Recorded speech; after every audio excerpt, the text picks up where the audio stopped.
तो बुद्धवाणी में अभी तक हमने चर्चा की कि बुद्ध घर से निकले, उनको निर्वाण प्राप्त हुआ, उन्होंने अपने 5 साथियों को सिखाया, फिर छठे यश नाम के व्यक्ति संघ में शामिल हुए। तो अब जो पहला जो उनका प्रवचन था धर्म चक्र प्रवर्तन, और उसके बाद दूसरा प्रवचन जो अनंत लक्षण सूत्र, यानी जिसको अनात्म सूत्र भी बोलते हैं, जिससे कहते हैं कि बुद्ध कहते हैं कि आत्मा नहीं होती,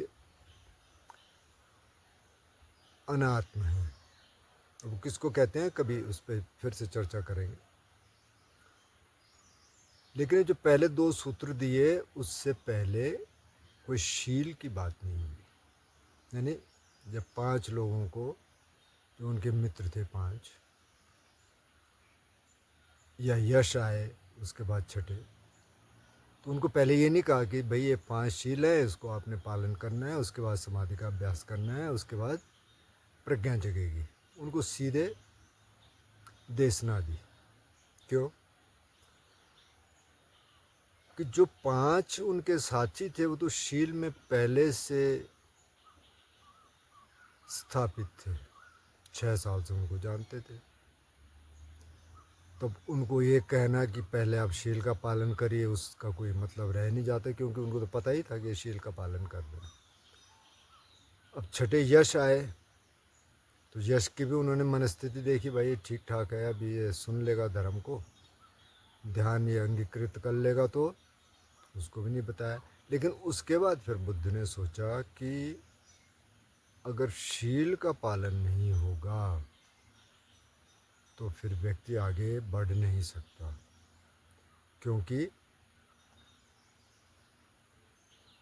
शील को उन्होंने कहा कि ये बुनियाद है, ये आधारशिला है, इसके बगैर आगे नहीं बढ़ सकते। तो क्यों कहा ऐसा? तो आज उस पर थोड़ी सी चर्चा कर लेते हैं कि शील ज़रूरी क्यों है और क्यों बुद्ध सबसे पहले शील की बात करते हैं। जब बुद्धिस्ट बात की बात होती है और जब ये कहा जाता है कि संक्षेप में बताइए क्या है, तो संक्षेप में क्या बताते हैं बुद्ध? शील, समाधि और प्रज्ञा, बस 3 चीज़ें। अब इसमें सारा बुद्धिस्ट जो टीचिंग है पूरी देशना इसमें आ गई। सारे शील, समाधि और प्रज्ञा की बात हो रही है। अच्छा, तो शील में उन्होंने सबसे पहले 4 शील रखे। हिंसा नहीं करेंगे, चोरी नहीं करेंगे, व्यभिचार नहीं करेंगे, झूठ नहीं बोलेंगे, और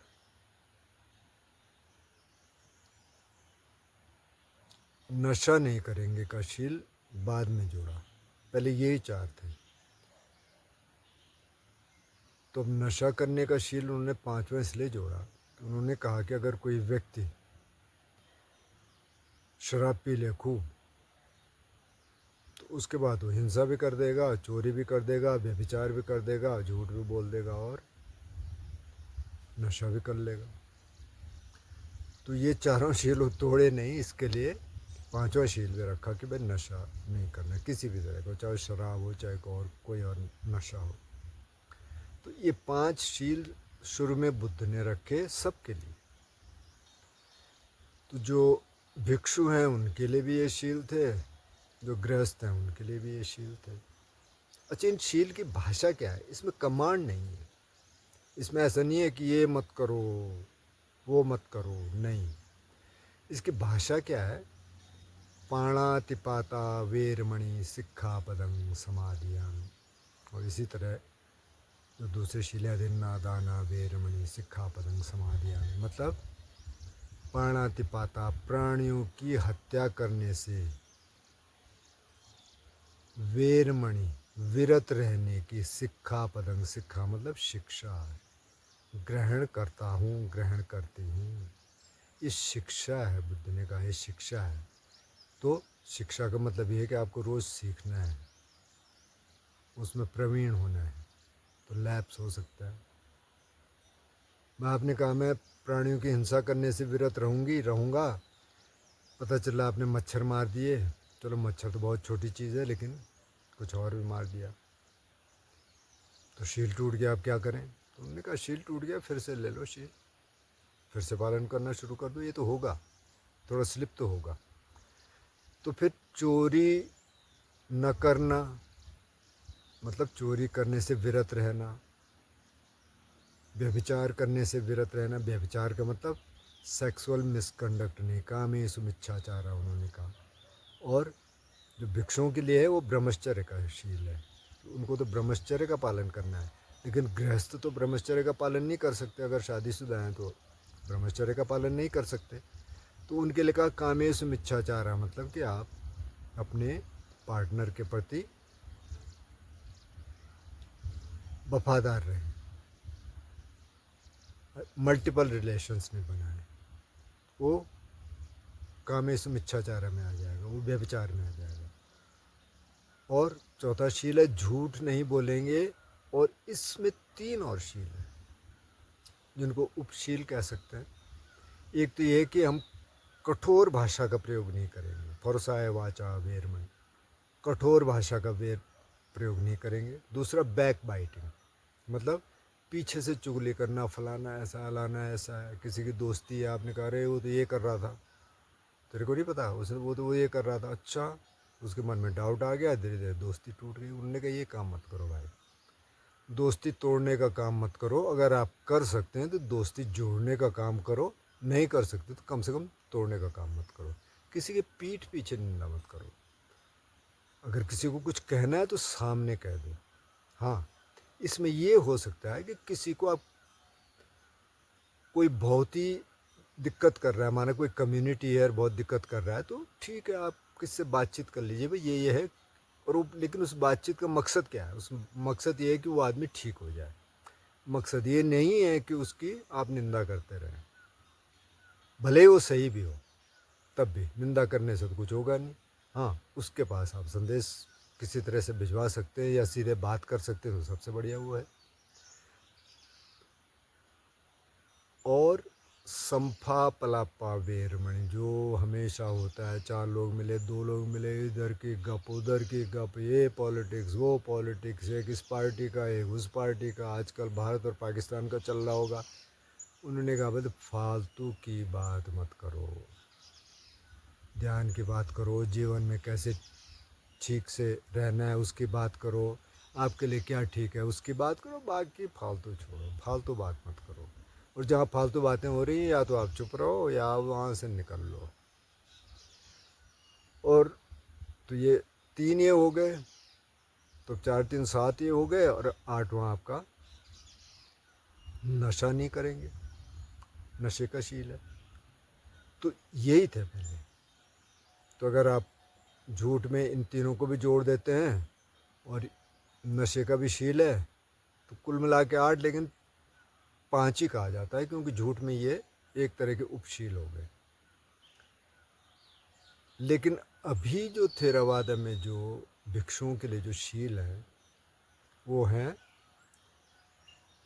227, भिक्षुणियों के लिए जो शील है वो 312। तो अब आप कहेंगे इतने सारे कैसे हो गए? तो इतने सारे ऐसे हो गए कि आपको 1-2 शीलों के बारे में बता देते हैं। हालांकि वो भिक्षु भिक्षुणियों के शील हैं, लेकिन उन पे हम चर्चा तो कर ही सकते हैं। जैसे खाने का शील है, विकाल भोजनं वेरमणि सिक्खापदं समादयामि, यानी कि मैं अनुचित समय पर भोजन नहीं करूँगा, नहीं करूँगी। अनुचित समय कौन सा है? शाम का। तो हुआ क्या, पहले तो कभी भी लोग भिक्षुणियाँ भिक्षा लेने जा सकते थे। भिक्षा मतलब कि खाना। तो एक भिक्षु रात को गए किसी घर में। अब वो घर ऐसा था कि उसके आगे भी दरवाज़ा था, पीछे भी दरवाज़ा था। अब रात को पता नहीं चला वो पीछे के दरवाजे से गए, वहाँ खड़े रहे। अब बुद्धिस्ट भिक्षुओं के लिए क्या निर्देश है? उनके लिए ये नहीं है कि जैसे अभी आप देखते होंगे जो साधु लोग आते हैं, अरे अलग निरंजन फलाना निरंजन दे दो ये वो, ऐसा कुछ नहीं। वहाँ जाके चुपचाप खड़े रहना है, नज़र नीचे करके। कोई आएगा आपको देगा, नहीं आएगा तो आप दूसरे दरवाजे पे जाइए। तो अब रात को भिक्षु वहाँ खड़े हैं तो कोई तो है नहीं अंदर, किसी को पता तो चला नहीं। लेकिन एक वहाँ की महिला, जो घर में महिला थी, वो कुछ गंदा पानी बाहर फेंकने आई, और जैसे उसने पानी फेंका उसी समय बिजली ऊपर से कड़की, और उसने देखा ये लाल क्या है। उसने सोचा कि ये तो भूत है, वो बड़ी ज़ोर से चिल्लाई। तो भिक्षु ने कहा नहीं नहीं, मैं तो भिक्षु हूँ, मैं भिक्षु हूँ, आप डरो मत। तो उसने कहा आप क्या करने आए इधर? बोले मैं भिक्षा लेने आया भोजन। तो अब महिला को गुस्सा, तो डर भी गई थी, गुस्सा भी आ गया। बोले अरे यार, आप लोग तो सुबह से शाम तक बस भिक्षा ही लेने आते रहते हैं, हमारा और कोई काम नहीं है क्या? चलो भिक्षु दूसरी जगह गए। लेकिन ये बात फिर बुद्ध के पास पहुंची। तो बुद्ध ने कहा भाई ऐसा करते हैं कि शाम का खाना बंद, तो क्या करना क्या है, आप सुबह जाइए और एक बार भोजन ले लीजिए। तो एक भिक्षु वहाँ पे काउंसिल में जहाँ वो बात कर रहे थे, उसने कहा नहीं जी मैं तो नहीं करूँगा ये। तो बोले कोई बात नहीं, तुम ऐसा कर लो कि जैसे गए भिक्षा लेने गए, थोड़ा सा उस समय खा लिया, जब किसी ने इनवाइट किया तो वहाँ खा लिया, एक पोर्शन आप लेके आ गए, दिन में खा लिया सूर्यास्त से पहले। बोले नहीं मैं तो ये भी नहीं करूँगा। फिर बुद्ध ने कुछ ज़्यादा जोर नहीं दिया उस पर। फिर वही भिक्षु एक साल बाद आया, जब उसने देखा कि सारे तो इसका पालन कर रहे हैं, मैं ही नहीं कर रहा, तो फिर उसने बुद्ध से माफ़ी मांगी और कहा कि जी मेरे से गलती होगी, मैं भी ये करूँगा। तो इसलिए अब जो थेरवाद में है वो 2 टाइम खा सकते हैं, मतलब एक नाश्ता और एक दिन में। लेकिन वो तो ज़ोर ज़बरदस्ती नहीं था, वो सजेशन था। और उसके बाद धीरे धीरे सब मानेंगे भी बुद्ध की बात, क्योंकि बुद्ध से शिक्षा ग्रहण कर रहे हैं। इसी तरह धीरे धीरे धीरे धीरे धीरे और शील बनते गए, कुछ बड़े शील, कुछ बहुत छोटे शील। और जब बुद्ध का परिनिर्वाण हो रहा था, मतलब उनकी मृत्यु हो रही थी, तो उससे पहले उन्होंने भंते आनंद को, जो उनके सहायक रहे करीब 25 साल, उनसे कहा कि भाई ऐसा करना, जो बड़े बड़े शील हैं, जो मेजर शील हैं उनको रखना, जो माइनर शील हैं उनको हटा देना। ठीक है जी। तो जब पहली संगीति हुई, पहले संगायन, मतलब कि बुद्ध के परिनिर्वाण के बाद, बुद्ध की मृत्यु के बाद सारे सूत्रों का पाठ हुआ, और उसमें भंते आनंद प्रमुख थे, क्योंकि उनकी जो मेमोरी थी, जो याददाश्त थी, बहुत तेज़ थी। जिसको एक बार सुन लेते थे बस वो उनके मस्तिष्क में एक तरह से बिल्कुल ऐसे छप जाता था। तो उन्होंने भंते कश्यप से, महाकश्यप से कहा, जो उस काउंसिल के इंचार्ज थे, मैनेजर हेड थे। बोले जी बुद्ध ने ये कहा था कि जो बड़े बड़े शील हैं उनको रख लो, जो छोटे मोटे हैं उनको हटा दो। तो बोले आपने बुद्ध से पूछा कि कौन से बड़े हैं कौन से छोटे हैं? बोले नहीं जी ये तो मैंने नहीं पूछा। तो बोले ठीक है चर्चा कर लेते। तो चर्चा की, तो कोई बोले कि ये तो बड़ा है, कोई बोले ये तो छोटा है। तो मतलब कंसेंसस नहीं बना, सर्वानुमति नहीं बनी, और वहाँ सर्वानुमति का बनना बहुत आवश्यक है, उसी से सारे काम होते हैं। उनने कहा वे सारे शील रहे, छोटे भी और बड़े भी, तो फिर सारे शील रहे। अब किसी ने मेरे से पूछा, हम चर्चा कर रहे थे यहाँ में एक छोटी सी कम्युनिटी के साथ हूँ। उन्होंने कहा जी शील पालन क्यों करनी है, आपको बर्डन नहीं लगता कि अब यार अब हिंसा भी नहीं करनी, चोरी भी नहीं करनी, व्यभिचार भी नहीं करना, झूठ भी, आपको बर्डन नहीं लगता? मैंने कहा यार एक्चुअली में ना ये उसका उल्टा है, कि अब फ्रीडम है कि आपको हत्या नहीं करनी भाई, आपको मच्छर भी नहीं मारना, ठीक है, आप दूसरा तरीका ढूंढेंगे। क्या करें, मच्छर घुस गया अंदर तो अब इसको बाहर निकालना है। ये बहुत ज़्यादा मच्छर हैं तो क्या करना चाहिए? जाले वाला दरवाज़ा लगा लो, कुछ आजकल वो आते हैं स्प्रे, जिनसे हाथ वाथ पे लगा के मच्छर नहीं काटेंगे। और आप कुछ भी कर लो, कितने मार लो, मच्छर तो फिर भी हैं। अच्छा, इसी तरह से और चीज़ें हैं। अच्छा, चोरी चोरी वैसे भी नहीं करनी चाहिए, क्योंकि वैसे भी सज़ा है भाई चोरी में तो। और आप भी नहीं चाहेंगे कि आपकी चोरी हो, कोई आपकी चोरी करे, तो आप भी क्यों चाहेंगे चोरी करे। तो धीरे धीरे धीरे धीरे ये चीज़ें ज़िंदगी का हिस्सा बन जाती हैं, फिर आपको सोचने की ज़रूरत नहीं पड़ती, आपको पता है ये नहीं करना है। तो एक एक तरह का ये फ्रीडम है। अब इनसे आप अलग हैं, इनके बारे में सोचने ही क्यों है। मतलब चोरी से यही नहीं है कि बहुत बड़ी चोरी, लेकिन छोटा मोटा, अब जैसे यहाँ बगीचा है बहुत बड़ा, तो आपको लगता है कुछ तो आपके क्षेत्र में है, वहाँ से तो आप तोड़ सकते हैं, खा सकते हैं, जो भी है फल है। लेकिन जो दूसरे के क्षेत्र में है, कई बार लगता है अरे यार वहाँ से ले लें, तो वो चोरी हो जाएगी, तो नहीं लेना है, क्योंकि आप क्लियर हैं, तो आपको सोचने की ज़रूरत ही नहीं है। तो इसलिए ये फ्रीडम है, ये ब्लेमलेस लाइफ आप जी रहे हैं, कोई ब्लेम नहीं है आपके ऊपर।